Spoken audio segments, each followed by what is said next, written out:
Servimos a un Dios de orden. Por ello, nuestra música para Dios se debe distinguir por su orden y preparación.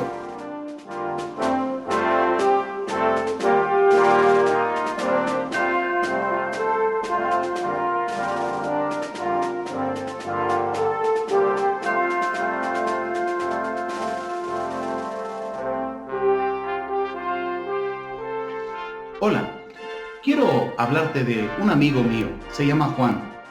A Juan le encanta tocar su guitarra y le encanta también cantar en la iglesia. A veces prepara cantos especiales para entonar en la iglesia con sus amigos, los jóvenes de la iglesia. Ellos quieren honrar a Dios y se preparan lo mejor posible. Ensayan por horas y se aprenden los acordes de cada canto, la letra y cada armonía que debe llevar el canto. Finalmente, cuando el canto está listo, hablan con el pastor para ver cuándo es que pueden ellos cantar. Y cuando viene el día para presentar su canto, llegan a tiempo al culto. Llegan bien vestidos y listos para adorar a Dios de la mejor manera posible. ¡Wow! Creo que tú y yo podemos aprender mucho acerca de nuestro amigo Juan. ¿Sabe? Juan está queriendo honrar a Dios con el orden y con la preparación de vida. Vamos a estar en esta lección pasando a la segunda parte de nuestro curso de principios de la música cristiana. En nuestros primeros 5 lecciones hablamos de que nuestra música para Dios es una declaración. Habla mucho en cuanto a las primeras 5 lecciones, en cuanto a la teología de la música, en cuanto a adorar a Dios, en cuanto a Dios, poner a Dios primero, en cuanto a la teología detrás de por qué tenemos música en nuestra iglesia.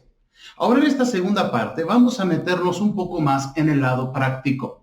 Al igual que el apóstol Pablo, que escribía en sus cartas primero la parte doctrinal y segundo la parte práctica, vamos a nosotros ahora a meter a segunda parte. Ahora, como hay muchas cosas de qué hablar, vamos a estar viendo 8 lecciones, comenzando con esta, en cuanto a esto de la práctica. Ahora, para decirte la verdad, no hay mucho escrito en el Nuevo Testamento acerca de la música en la iglesia, pero tenemos principios bíblicos. Acuérdese que principios son verdades que son verdades para todo tiempo, en todo lugar. Son verdades universales. Esas verdades del Nuevo Testamento nos dicen a nosotros cómo debemos nosotros hacer las cosas. Y después vamos al Antiguo Testamento para ver el ejemplo de cómo se hizo esto en el templo en el Antiguo Testamento.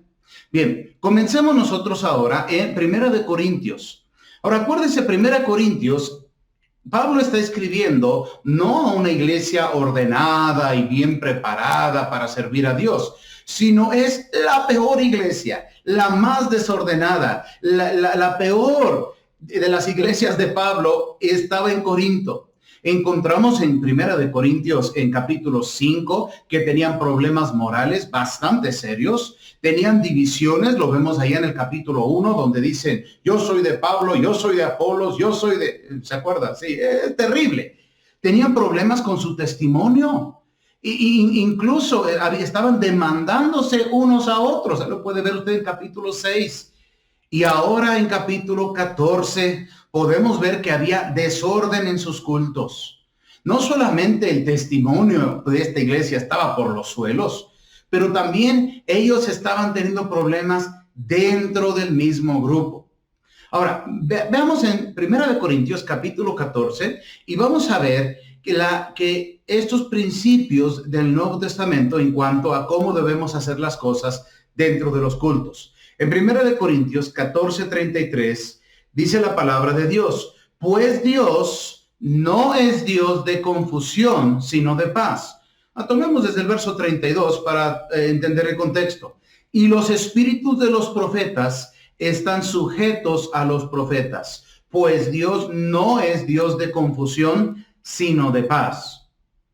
Ahora, el verso 32 y la primera parte del verso 33 nos hablan de que debe haber orden dentro de la iglesia, de nuestros cultos.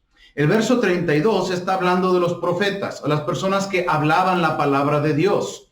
En esos tiempos había personas en tiempos antes de completarse la Biblia que profetizaban algo que Dios les había dicho directo a ellos. Sin embargo, como ya tenemos la Biblia completa, yo sé todo lo que Dios quiere que yo sepa aquí en este bendito libro. Yo no necesito soñar. Aquí tengo todo el pensar de Dios. ¿Sabe usted? Estas personas que hablaban la palabra de Dios, sea por una carta del apóstol Pablo, sea del Antiguo Testamento, ellos, dice la palabra, sus espíritus están sujetos a ellos. Hay personas que dicen, es que yo tengo que cantar, no puedo detenerme. Diría Pablo, eso no es de Dios. El espíritu de los profetas está sujeto a los profetas. Pues, por la razón, Dios no es Dios de confusión, sino de paz. Encontramos que la naturaleza de Dios es de que Él es de paz. Segundo, esa razón los profetas deben tener autocontrol. Si usted va a hacer algo dentro de la iglesia, como dice 1 Corintios 14, 26, que hay pues hermanos, cuando os reunís, cada uno de vosotros tiene salmo, si usted tiene una lectura bíblica, tiene doctrina, tiene usted enseñanza, tiene lengua, bueno, eso ya cesó el día de hoy, entonces eso no, tiene revelación, tiene interpretación. En otras palabras, ¿tiene usted algo de la palabra de Dios para enseñar, para predicar, para explicar a los hermanos? Hágase todo para edificación. Encontramos que Dios es un Dios de orden, no un Dios que va a impulsar a todas las personas en la iglesia a hablar todos al mismo tiempo y hacer un desorden. No, Dios es un Dios de paz y de orden. Encontramos también que esto se debe hacer en todas las iglesias. Notó usted que terminé a la mitad del verso 33. Veamos la segunda parte. Como en todas las iglesias de los santos, vuestras mujeres callen en las congregaciones, porque no les es permitido hablar, sino que estén sujetas, como también la ley lo dice. Hermano, no solamente encontramos que es la naturaleza de Dios, pero vemos que esta verdad del orden, de que Dios pone una persona y después a otra, no todos al mismo tiempo, por esto se limita quién puede tener el control dentro de la iglesia. ¿Quién va a dirigir cantos? ¿Quién va a dirigir el culto? ¿Quién va a estar predicando? Ahora, aparte de esto, tenemos lo de 1 Timoteo 3, donde dice que el pastor debe ser marido de una sola mujer. No hay mujer que sea marida de nadie. La mujer no es marida, tiene que ser esposa. Encontramos pues aquí en estos versículos de que no solamente encontramos a los profetas con su espíritu bajo su autocontrol. Dios, el carácter de él siendo un Dios de paz. Pero vemos que esta verdad se aplica en todas las iglesias de los santos. ¿Por qué? Porque, hermanos, esta no es una verdad privada. Esto es una verdad universal que debemos aplicar en todos los tiempos, en todos los lugares. Y debemos tener cuidado quién va a tomar el control. Aquí la palabra de las mujeres no es permitido hablar, sino que sean sujetas. Ahora, ahí encontramos por el contraste, no está específicamente diciendo que la mujer no puede abrir su boca. Vea usted la siguiente frase, sino que estén sujetas. En otras palabras, la mujer debe estar sumisa y no en autoridad al estar dirigiendo el culto. Ahora, si son puras mujeres, está bien, son puras mujeres. Sin embargo, encontramos a las mujeres aquí sumisas y aprendiendo, dice el verso 35. ¿Entiende usted que estos son verdades universales para todas las iglesias, en todas las culturas, en todos los tiempos? Nada en contra de las mujeres, pero hay que entender que estos son principios que Dios ha establecido y Él tiene sus razones.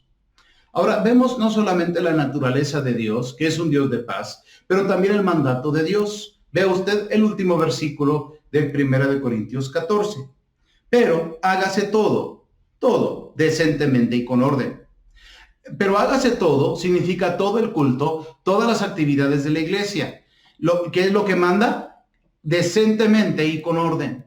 Ahora, la palabra decente significa honestamente o decoroso. Nuestro culto no debe manipular a la gente. Debemos depender del Espíritu Santo de Dios para mover a las personas hacia Él. Mire, yo sé cómo manipular gente y no lo hago. Podemos poner música suave, podemos bajar las luces, podemos engañar a las personas. Ven a Cristo y nunca jamás tendrás problemas. Eso donde está en la Biblia. Encontramos nosotros que Dios hace la obra de llamar a las personas hacia Él, de quebrantar su corazón por el pecado que en ellos hay. Esto significa la palabra decente, pero también viene la palabra orden. Ahora la palabra aquí, pero hágase todo decentemente y con orden. Orden significa digno o de buen arreglo, de acuerdo con una norma establecida. Mire, hermano, nuestro culto para Dios debe reflejar la dignidad y la majestad de nuestro Dios.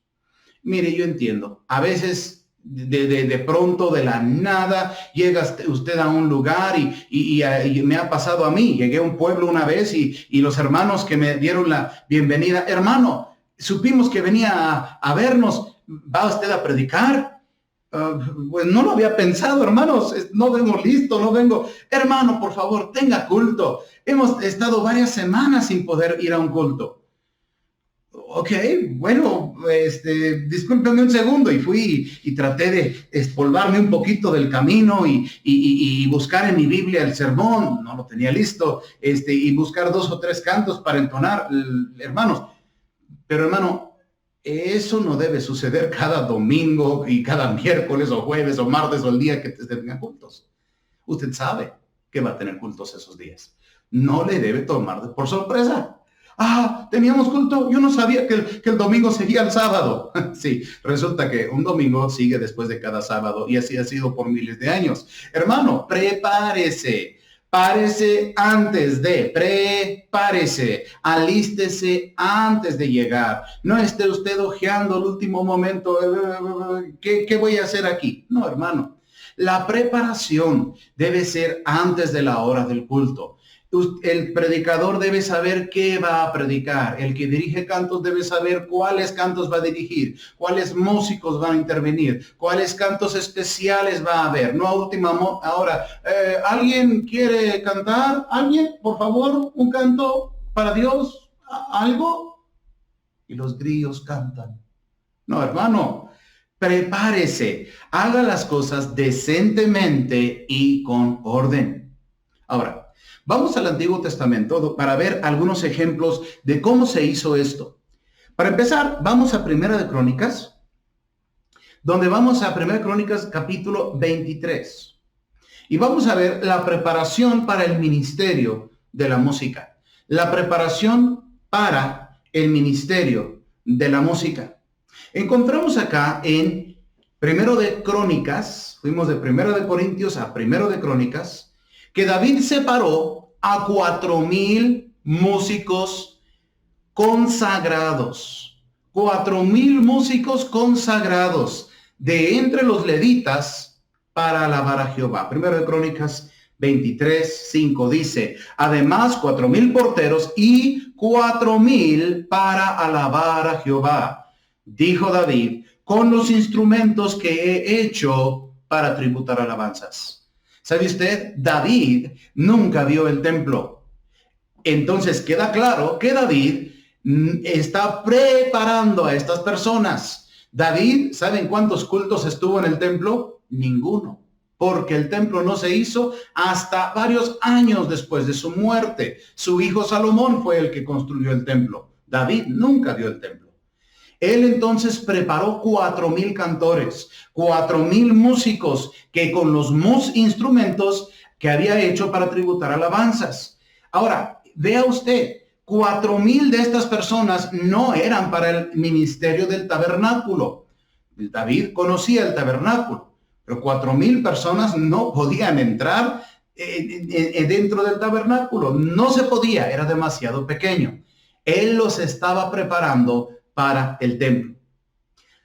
Segunda cosa en la preparación del ministerio de la música, vemos que David no solamente preparó a los músicos y los escogió y los separó para esto, pero segundo, David fabricó los instrumentos para tributar alabanzas. Ahora, esto es algo que a mí se me hace fascinante, porque siempre hemos escuchado de David que cantaba, de David que componía, pero David, el inventor de instrumentos, yo no lo había escuchado antes de hacer este estudio. Mire, la segunda parte del versículo que apenas leímos, primero de Crónicas 23:5, dice David, dijo David, con los instrumentos que he hecho para tributar alabanzas. Ahora quizás usted podrá decirme, hermano, ese es un solo versículo. Sí, es un solo versículo, pero le voy a dar varios más. Encontramos, por ejemplo, en el libro de Segundo de Crónicas, capítulo 29 y el verso 26. Y los levitas estaban con los instrumentos de David y los sacerdotes con trompetas. Y no terminamos ahí. Vamos ahora al libro de Nehemías, donde dice en Nehemías 12, el verso 36. Y sus hermanos Semaías, Azarael, Milalai, Gilalai, Maai, Natanael, Judá y Ananí, con los instrumentos musicales de David, varón de Dios, y el escriba Esdras delante de ellos. Bueno, van tres. No, hay otro. En el libro de Amós encontramos una condenación a personas que están apartados de Dios, pero siguen haciendo cosas como si las cosas todavía alabaran a Dios. Vea en Amós 6:5. Gorjean el son de la flauta e inventan instrumentos musicales como David. Ahora, hermanos, encontramos nosotros que David no solamente preparó a la gente, pero preparó a los instrumentos.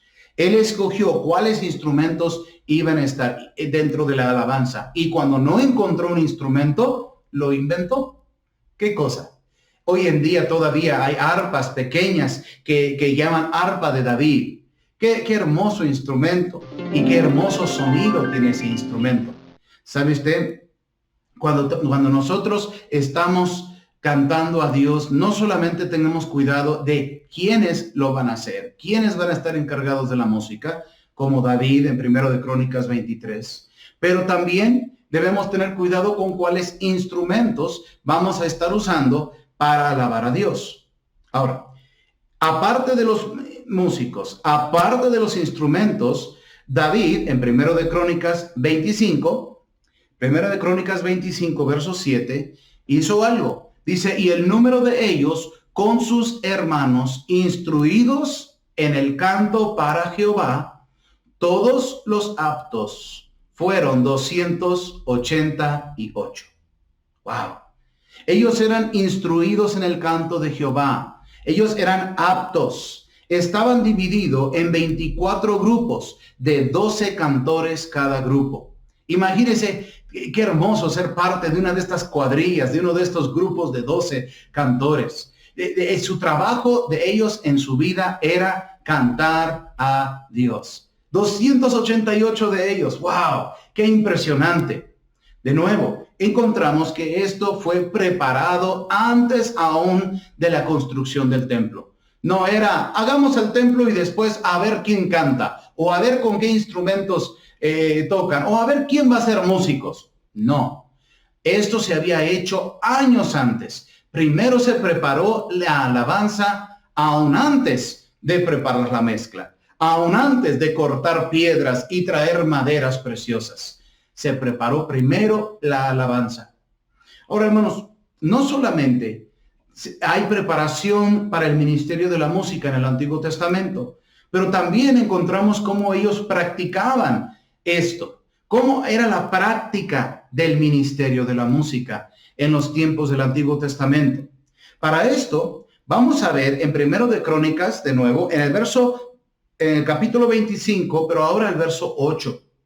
Y dice, y echaron suertes para servir por turno, entrando el pequeño con el grande, lo mismo el maestro que el discípulo. ¡Wow! Mira, no solamente estas personas habían sido escogidos, pero ahora ellos van a entrar por turnos para servir a la casa de Dios. ¡Qué orden!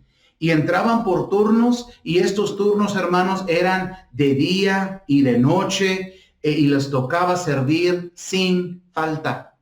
En otras palabras, si usted llegaba a las 3 de la mañana al templo en Jerusalén, habría escuchado usted a alguien cantando y otro grupo tocando instrumentos. 12 cantores, 12 músicos, a las 3 de la mañana, a las 6 de la tarde, a las 7 de la mañana, a la hora que usted llegara, había alguien ahí dedicándose a cantar y a tocar instrumentos para alabar a Dios. Qué hermoso habría sido llegar a ver ese templo y escuchar esa música preciosa que las personas preparaban por turno y sin falta llegaban a tocar. Segundo, su ministerio era de continuo. Esto lo vemos en 1 de Crónicas, capítulo 16. En 1 de Crónicas, capítulo 16 y el verso 37, vemos que dice así: y dejó ahí, delante del arca del pacto de Jehová, a Asaf y a sus hermanos, para que ministrasen de continuo delante del arca cada cosa en su día. Ahora, el contexto de este pasaje ahora no es la preparación del templo, sino los pocos músicos que David preparó para que cantasen delante del arca de Dios, delante del tabernáculo, cuando él lo trajo a Jerusalén. Y él dejó a estas personas cantando de continuo. En otras palabras, el ministerio no paraba. Días, noches, días normales, días festivos, día cuando usted esté cansado o tenga gripa, le toca. Vamos. ¿Sabe? Aunque tenían familias, ellos tenían otras ocupaciones, su ministerio era su prioridad. Su ministerio era lo que ponían primero. Como he visto a personas que vamos a servir a Dios y Dios es lo primero hasta la Copa Mundial. Ese domingo nadie llega al templo. Esto me ha pasado a mí en mi vida personal. He encontrado que casi siempre los campamentos de jóvenes son en finales de julio. ¿Y cuándo es nuestro aniversario de bodas? Finales de julio. He pasado 15, 16 años teniendo nuestro aniversario y con 30, 40 jóvenes y señoritas en nuestra casa, entrenándolos para ser consejeros del campamento. Saben, es bastante trabajo y no es muy romántico. No, especialmente ya que mi esposa está todo el día en la cocina cocinando y yo todo el día enseñando. Estamos separados, muy apenas nos vemos y nos decimos feliz aniversario. Sí, también tú. Vamos, y nos vamos a cada quien a su puesto a trabajar, a servir a Dios. Después lo celebramos otro día. ¿Por qué? Porque el ministerio va primero. Dios nos ha llamado a servirle a Él. Claro, voy a tomar tiempo para mi esposa. Es claro que sí lo vamos a hacer. Sin embargo, hermanos, ese día se necesita algo en el ministerio, lo vamos a hacer. Otro día la saco a pasear, otro día la saco a cenar. Sí voy a cumplir mi ministerio con mi esposa y lo he hecho. Sin embargo, voy a cumplir en el día que necesito cumplir el ministerio. Hermanos, si usted es músico o cantor, canta en su iglesia, ministra en la música, le pido, póngalo como prioridad en su vida. Dios merece lo mejor. Él no merece ser puesto en segunda plana. En tercer lugar, la práctica no solamente era por turnos, no solamente era continuo, pero también eran días especiales. Y estos días especiales, como la consagración del templo de Salomón, pedían los servicios y adivine usted qué, todos entraban. Imagínese usted, un coro de 4,000 con orquesta enorme. ¡Qué bello habrá sido! En 2 de Crónicas, capítulo 5, y los versos 11 y 12, dice la palabra de Dios. Y cuando los sacerdotes salieron del santuario, porque todos los sacerdotes que se hallaron habían sido santificados y no guardaban sus turnos. Y los levitas cantores, todos los de Asaf, los de Emán, los de Jedutún, juntamente con sus hijos y sus hermanos, vestidos de lino fino, estaban con címbalos y salterios y arpas al oriente del altar, y con ellos 120 sacerdotes que tocaban trompetas. Increíble, imagínate.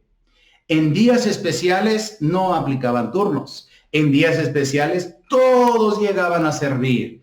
Es que hoy no me toca. Hermano, hoy es día especial. Ven, vamos. Y todos juntos servían a Dios en este día especial.